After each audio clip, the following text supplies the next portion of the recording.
नमस्कार, मैं कुमार गौरव आप सभी साथियों के एक बार फिर स्वागत करता हूं। आज 17 सितंबर, पूरे देश का युवा आज 17 सितंबर को राष्ट्रीय बेरोजगारी दिवस के रूप में मना रहा है। देश की स्थितियां बहुत खराब हैं। अर्थव्यवस्था -23% नीचे जा चुकी है। रोजगार लोगों के छिन रहे हैं।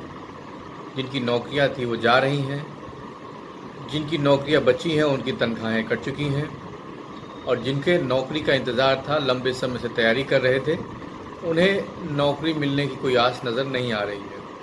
यही कारण है कि आज का युवा सड़कों पर उतर रहा है, रोज़गार की मांग कर रहा है और अपना भरसक विरोध सरकार के सामने दर्ज करा रहा है। सरकार उसे दबाने के लिए नए नए पैसे इकट्ठा कर रही है। 5 साल की संविदा का एक लॉलीपॉप दिया गया है कि 5 साल की संविदा कीजिए और आपको उसके बाद सरकारी नौकरी मिलने का आश्वासन दिया जा रहा है। इससे लोग छात्र संतुष्ट नहीं हैं, विरोध कर रहे हैं और सरकार की उस नीति का भी विरोध कर रहे हैं कि 50 साल के लोगों का रिटायरमेंट जबरिया कर दिया जाएगा उनकी कार्यक्षमता के अनुसार।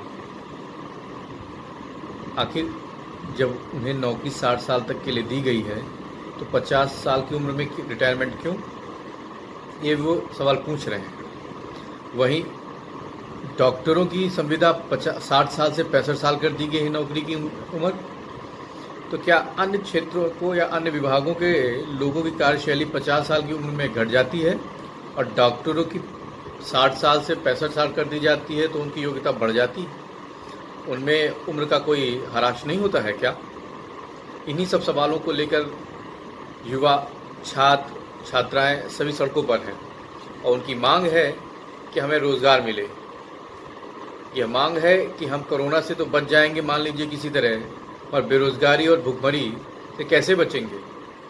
अगर रोज़गार नहीं होगा तो हमारे पास धन नहीं होगा। धन नहीं होगा तो ना तो हम अन्न खरीद सकेंगे और ना ही अन्य सुविधाएं खरीद सकेंगे और ना ही हम बीमार होने पर अपना इलाज करा पाएंगे। तो ये एक बड़ी समस्या है रोज़गार की। इसीलिए आज पूरे देश के नौजवान 17 सितंबर को अपना विरोध प्रदर्शित करने के रूप में राष्ट्रीय बेरोजगारी दिवस के रूप में मना रहे हैं। और गौरतलब हो कि देश के बड़े हाकिम का भी जन्मदिन है आज, जिन्हें विरोध के रूप में उस जन्मदिन को आज बेरोजगारी जन्मदिन के रूप में छात्र मना रहे हैं।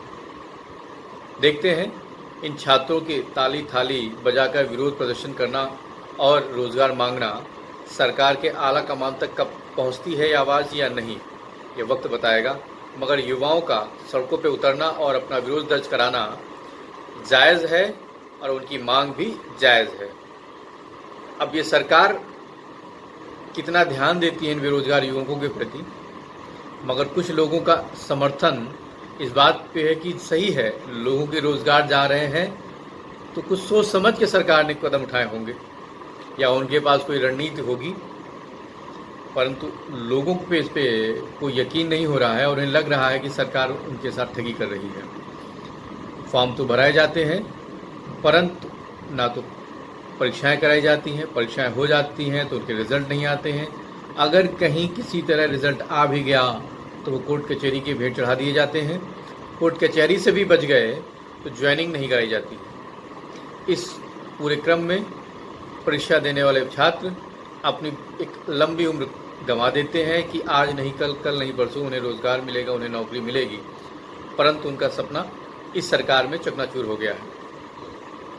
अब इन नौजवानों का सपना कब और कैसे साकार होगा, ये वक्त ही बताएगा।